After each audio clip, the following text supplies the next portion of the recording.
RBI सारे bank वालों को बुला के एगो मीटिंग करता है, कहता है कि सुनो जनता बकलोल है। कौन बोला? आरबीआई। आरबीआई कहता है जनता को उतना नहीं पता है कि 10 साल बाद क्या होने वाला है।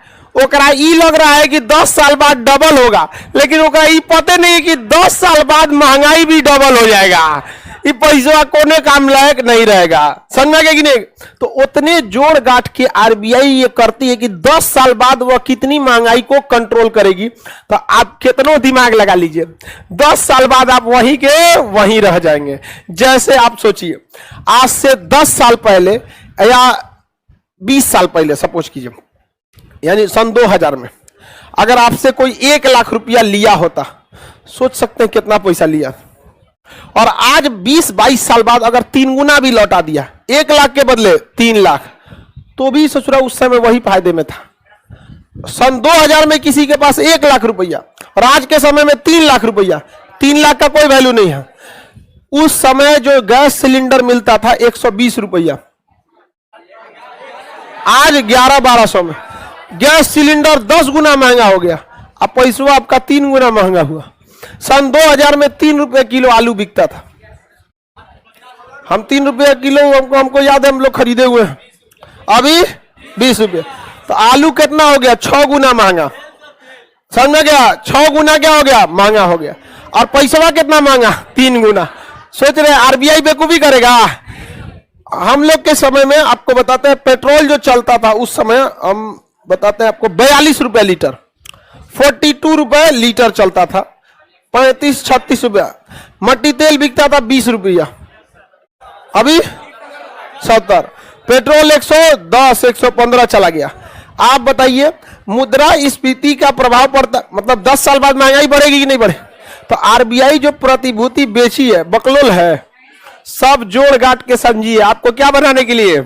बेवकूफ बनाने के लिए। हमारे पास भी आता है, हमारे पास आता है तो हम वही वाला प्लान लेते हैं। हम ऐसा प्लान लेते हैं कि देख भैया, हमसे तुम हर साल कुछ पैसा ले लो। हर साल क्या ले लो? पैसा ले लो। 10 साल तक हमसे क्या ले लो? पैसा ले लो। उसके बाद हमको अगले 20 साल तक महीना महीना कुछ पैसा देना, 25,000-30,000 पेंशन के रूप में। और जब 20 साल कंप्लीट हो जाएगा तो ये जो हम पैसा 10 साल तक जमा किए हैं अपना प्रीमियम, वो भी हमको वापस चाहिए। होता है ऐसा, पॉलिसी आता है। हम अपने मम्मी पापा का पेंशन ऐसे ही कराए हैं, हर साल हम जमा कर देते हैं, हर साल जमा करते जाते हैं, और जमा हो गया तो अगले 30 साल तक उन लोग को पेंशन मिलेगा। और 30 साल तक पेंशन मिलते जाएगा। और जब 30 साल कंप्लीट हो जाएगा तो जो शुरुआत में हम हर साल 10 साल तक जमा किए हैं, वो पैसा क्या हो जाएगा? मिल जाएगा। तो हमारा जो था वो मिल गया और पेंशन भी मिल गया, टेंशनों खत्म हो गया हमारा। समझ में आ गया कि नहीं आ गया? मम्मी का अलग पेंशन, पापा का अलग पेंशन, मम्मी का हेल्थ का अलग, पापा का अलग, कोई टेंशन नहीं है। अब समझ में आ गया कि नहीं आ गया? नहीं तो भाई हम समाज को देखते तो डर जाते हैं। आजकल अजीब टाइप का हो गया है, माँ बाप को बेटा बेटी भूल जाता है। समझ में आ गया कि नहीं? हम कभी नहीं भूल सकते हैं, लेकिन समाज को देखते हुए डर लगता है। इसलिए कहते हैं कि नहीं भाई, जो है पहले माँ बाप को भी अपने पैर पर आखिरी दम तक क्या कर दे? खड़ा कर दे।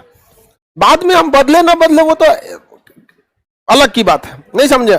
लेकिन क्या जरूरत है भाई किसी को रिस्क लेना? क्या पता कि गृह मंत्रालय कोने दिमाग का होगा। नहीं समझ में आया? उससे अच्छा है कि भाई अपने पे डिपेंडेंट करके छोड़ दिया। यहाँ पे कल को मम्मी पापा को कोई टेंशन नहीं, बीमार पड़ेंगे उनका हेल्थ है, हर महीने उनका क्या है? पेंशन है। मम्मी का अलग पेंशन, पापा का अलग पेंशन। समझ में आ गया? इसलिए उनको कोई टेंशन नहीं, पेंशन है, टेंशन नहीं। तो हम आरबीआई के बकलोलई वाले में नहीं जाते कि तू हमरा ले लो और 10 साल बाद दियो। समझ में आ गया कि नहीं आएगा? हम जितना जमा करेंगे बाद में क्या कर लेते हैं? वसूल लेते हैं। अभी मम्मी को ही मिल जाएगा, मम्मी पापा को टेंशन नहीं रहेगा। समझ में आ गया कि नहीं आएगा?